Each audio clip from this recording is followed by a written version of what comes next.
So today on Simply Happy Conversations, I have Michelle from The Tidy Effect.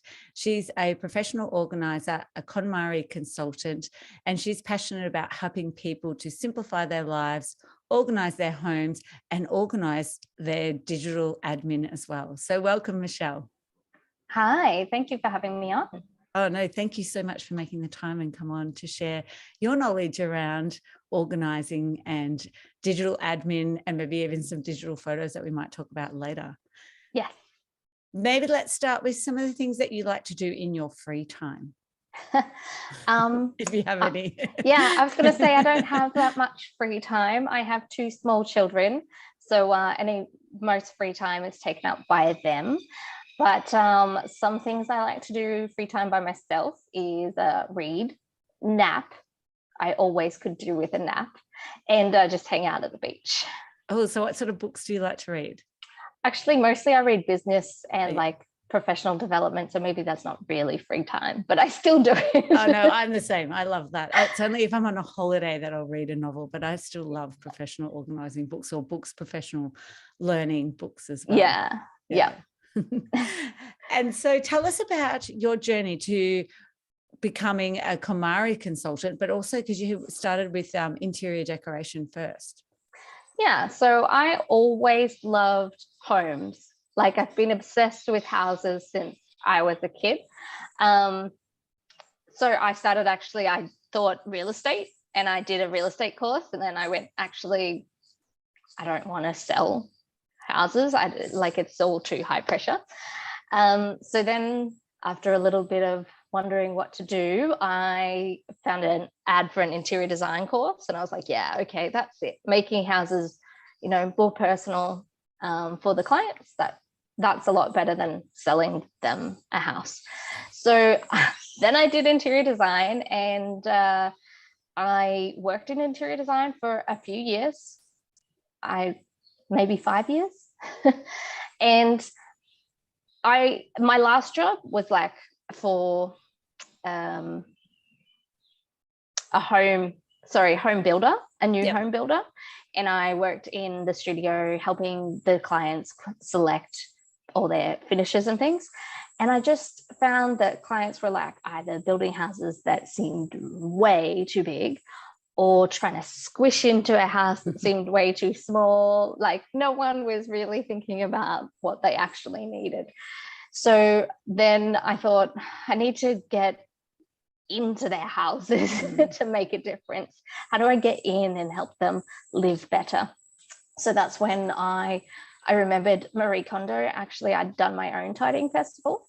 So I remembered Marie Kondo. I Googled her, and she was doing training like a month from when I Googled her. So I flew to London and did the training with her. And how long was the training for? It's actually just like a long weekend. Yep. And then you've got to, when I came back, I had to do like almost a year's worth of tidying and reports and photos and everything to go back before they certify. Oh, wow. And so was she actually there for the course for the weekend? Yeah. So you met she her. Was there. Yeah. Oh, she's so lovely. Just like on TV, like exactly the same. And so then do you use the KonMari method when you're working with clients, or is it, just decluttering and organizing? I prefer to use the KonMari method.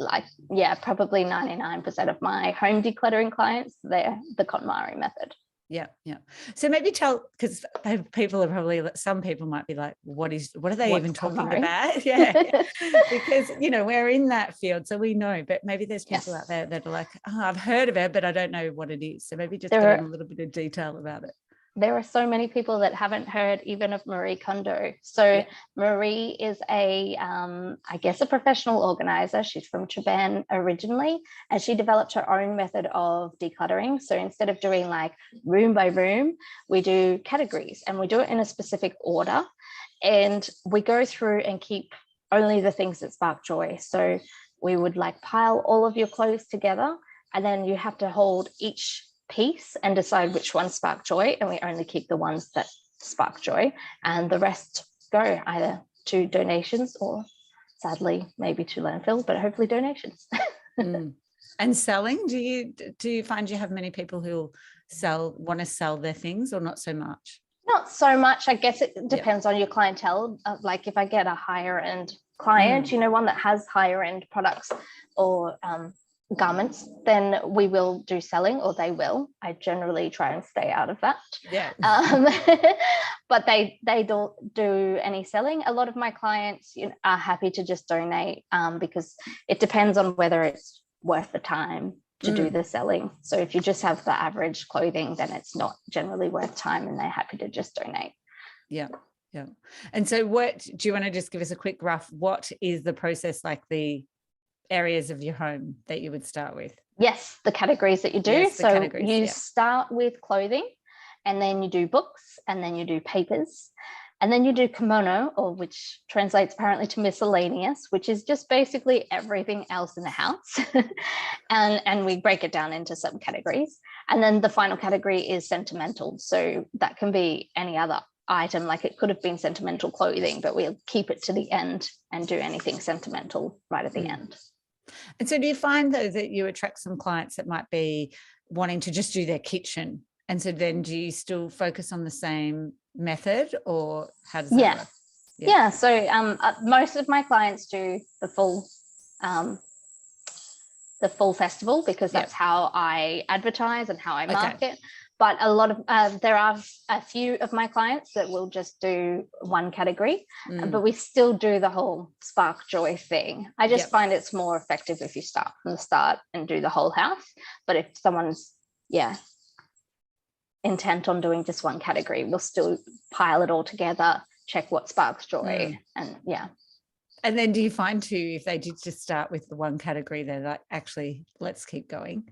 Yes. Yeah, absolutely. I just want you to do this toy room. Actually, now that we've done that, can we move on to something else? Yeah, I just need help with like my kids' stuff. And then, actually, you know what? That was really good. Can we start on my stuff too now? So that's pretty common. It is, isn't it? And it's great, because it's obviously too that, getting to know you and what you do, and going, oh, actually I can work with this person too. So understand why they say, let's just start with one. Yeah, absolutely. It is. It can be a bit of a jump for someone to sign up for a whole home declutter before they've worked with me at all. So we can sometimes start just with one category. Often that is clothing, like we will start with wardrobe, but sometimes it's a different category, and then we go back to the start once they know that we work well together. Yeah. And what's your favorite area in the home working on? Papers. Oh, you love papers. I love doing papers. People are so overwhelmed by paper, and I love the difference we can make. It's a huge difference, and it's not even, you can't visually see it, but it's that feeling, isn't it? It's just, that's what I love too. Yeah. And I think it just makes a difference to the process in the home, doesn't it? When papers come in, what's going to happen with them, rather than to have a whole to have a process to deal with them and move them out of a home is just life-changing for people. It is, isn't it? It is. So then tell us about what you find with your organizing. Do you have any stories of things that, of people and real big changes that it's made to them, and how it may have flowed on to the rest of their life? I help a few people. Like, often my clients are going through some kind of transition already when I come into their lives. So whether it's retirement or moving house or changing jobs or starting a business. So I love doing that, helping them through their transition. But often, or sometimes, we can come in when, nothing much is changing, but through the process of tidying, they'll realize what else doesn't spark joy in their life, and they will make changes going forward from there. So I think one of my favorites was a client who was a bit stuck in their career, but also close to retirement age, so kind of tossing whether to go ahead with just retire. Should we change career? Should we just stick it out for another few years in this one? And through the whole process came to the decision that no, I'm happy at home, I'll retire and then maybe take up a new hobby or something, and that could make me some money, but no need to slog it out in the corporate world anymore. Oh, what a great feeling for you, Yeah. as well as them, to have then made that decision just through organizing their home to then have clarity of mind as well. Yeah, absolutely. Okay. It's amazing, isn't it, how it just makes such a difference to their whole person, not just the home, isn't it? Yeah. And that's actually why my business is called The Tidy Effect, because it's the effect of tidying, just it changes so much more in the long run as well. Yeah, true. That's great. I love the name. Where did it come from? Actually, it was a branding specialist handed it to me on a platter. Yeah, but it must have had something that you went, yeah, I really like that. That sounds good. Yeah. So she gave me, I gave her a brief of like, I kind of want to show that it's not just a clean or an empty room that you get from it. There's more that you get out of tidying. And so she gave me a bunch. She gave me, I think, 10 names to choose from, but that one really resonated. So. Yeah, no, it does, that effect on the end. I like that. Yeah. So then tell us about some top tips that you would give listeners to organizing their digital admin and even photos. Yeah, so I love doing digital as well as the home decluttering. I find business owners especially really struggle in that area, and I can come in and make a huge difference. One of my tips is to back up, especially for photos, because a lot of the other data you can either rewrite or resave from other places, but the photos, they can't really be taken again. So, and I have lost a lot of photos in my life. So I definitely recommend backup, even as a mess that it is in now. Make sure that you've got a backup of them. So a backup is in like on a hard drive or on physically on like your computer on what is it called? The cloud. Yeah, so it's actually best practice to have both. So it's called the 3-2-1 method. You have 3 copies of your photos or of any file on 2 different devices, and at least one of them off-site. So for me, my photos are on my computer. They're backed up to an external hard drive and also to a cloud backup service as well. So I'm covered in all events. Yeah, I will not lose them again. And how are they stored? Like, how do you organize them?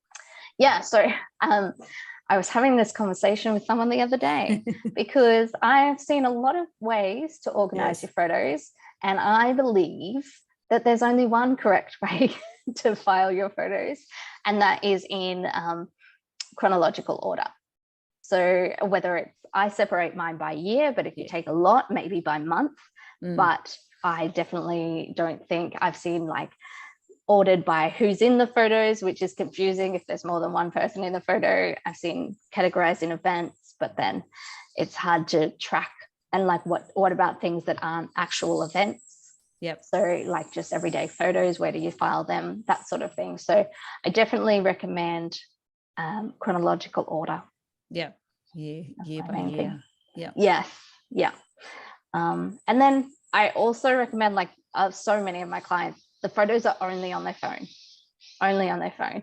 So I definitely recommend dumping them onto computers regularly so that you can then organize them and back them up, because you can't do as much just on the phone. So, and then I use just a cloud drive. It doesn't really matter which one, but a cloud drive, so that you can then view them from your phone still, because a lot of my clients are worried that, if you put them all on your computer, you can't see any on your phone anymore. So I use the cloud drive so that they're still accessible that way as well. That's a great idea. It is. That I think is the biggest worry, is that people won't be able to still see the photos themselves, like whenever they want it. So they want to show someone a photo of something and they can't find it. So what about though, you take a photo, a screenshot of, a dress that you liked, or a screenshot of a website that you wanted to follow up on. What about all of those? What do you? Keep on top of your screenshots is all I can say. So there are actually settings on your phones, definitely on Android, and I'm pretty sure on iPhone. When you take a screenshot and send it to someone, it asks you, do you want to delete it? And so you can just hit delete straight away. Once it's sent, you don't need it in your camera roll anymore. Yeah. So that's really helpful. That definitely helps to keep some of that clutter down.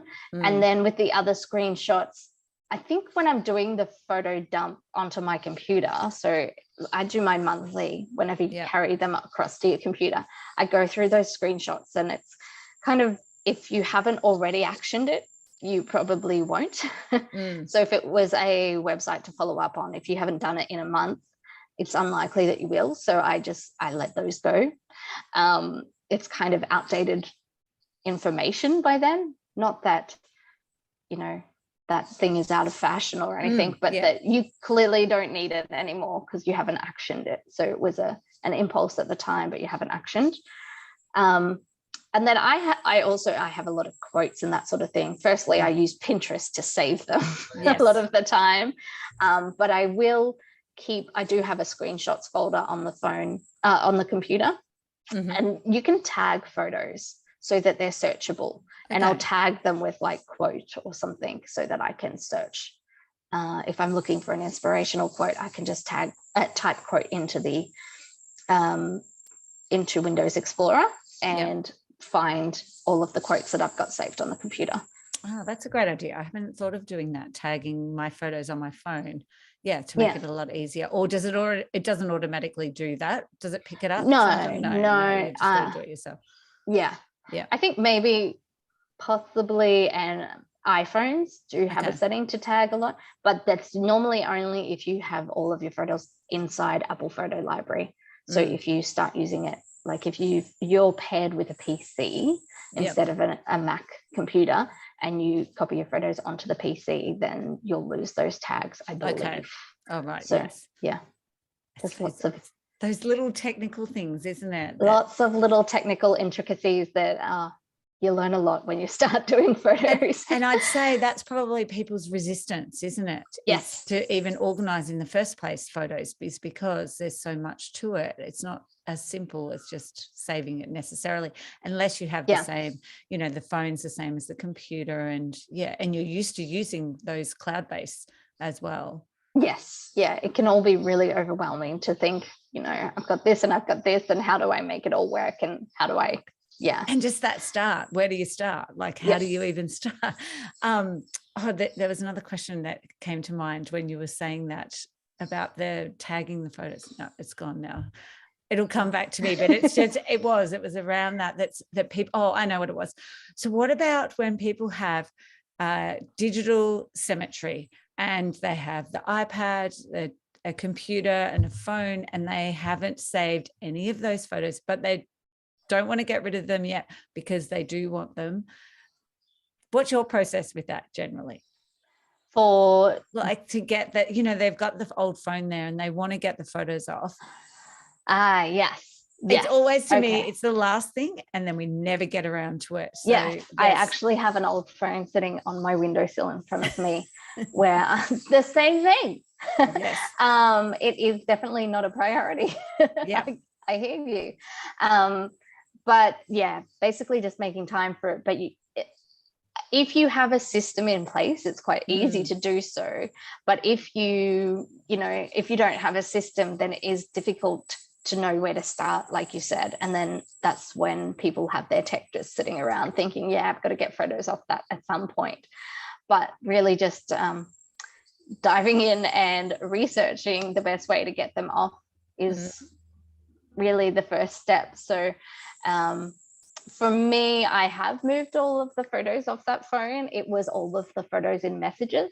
Yeah. And there were a few that I went through and saved. And after that, I thought, what's gone is gone. Yeah.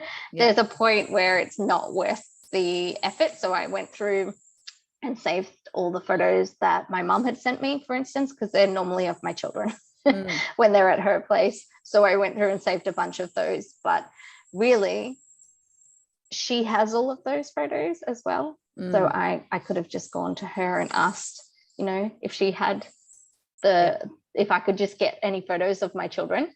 So you've got to weigh up the time versus benefit there.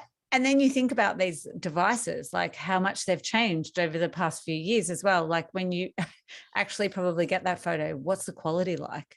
Yes. Yeah. In comparison to the To the recent current phone, that, ones. that it may not even be worth all of that trouble of finding cords to charge it to even get it off the phone. Yeah. Is the other thing that I'll plant that seed when we create a graveyard of digital stuff. I'll plant the seed, and then that's probably as far as it goes for me, because I just don't get back to it. But yes, and I generally will refer people to a digital technology type of specialist to help them with that. But yes, it's interesting, isn't it? Can be when I first start with a photo client, it can be very full on doing the hunt and gather to find all of those photos on all of those devices and go back to old computers or old iPads and everything. And when you're doing it, you would start with a folder for each device. Mm-hmm. So, this is the photos from my old iPad. This is the ones from my old computer. This is from my old phone. And you would copy them each into those folders so that you've then got all of them in one spot. That's great. And there's deduplicating photos in case you had photos saved on your iPad, but then you moved them to your old computer, so they're on both. Yes. So you can run deduplicating photos to find all of deduplicating programs to find all of those duplicate photos as well. Okay. And then, so what about the physical photos then? Yeah. How do you organize a whole nother ball game. Because my kids are actually a bit of both. Like my first child, she's got actual physical photos, and there was no camera phone then. Yeah. So she's the first, I think it's the first 5 years of her life. She's not on a phone. She's just on a printed photo. Yeah, she's printed, but she's on the computer, but she's on a hard drive. Yeah, that's her. Yes. Yeah. But then there's lots of printed as well.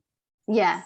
So for printed ones, it's an effort because they don't have dates on them. You've kind of got to arrange them in chronological order, kind of got to work out or guess when they were taken. And I do that honestly by fashion for one.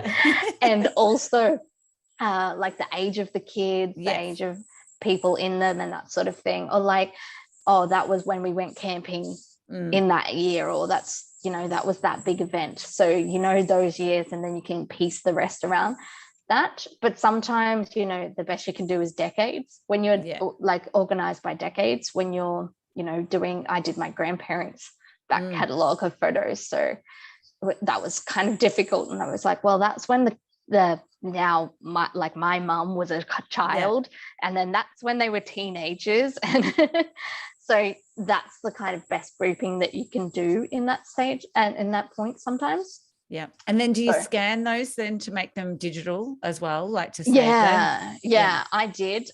When they're just one physical copy, it's kind of vulnerable, if anything happens to those photos.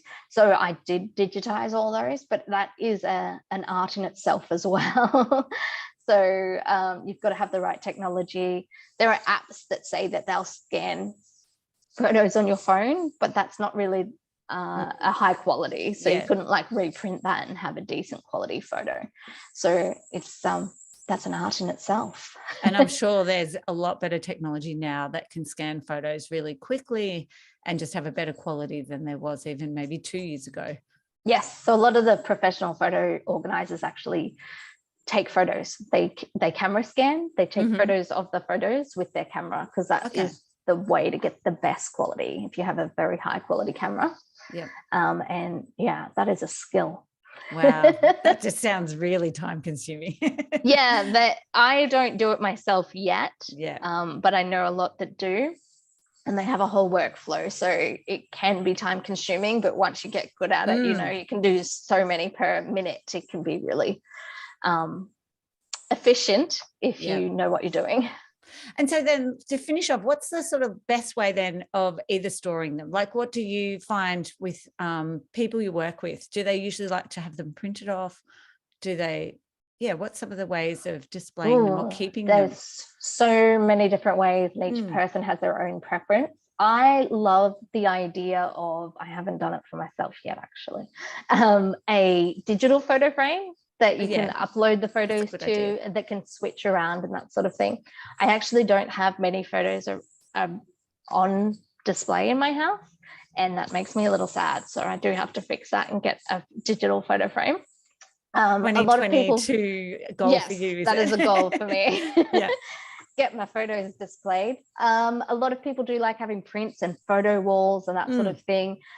If you're doing a photo album, they'll normally do like a photo book, not print each picture and put them in an album, but create a photo book through one of the apps or websites online, and then get the whole book printed.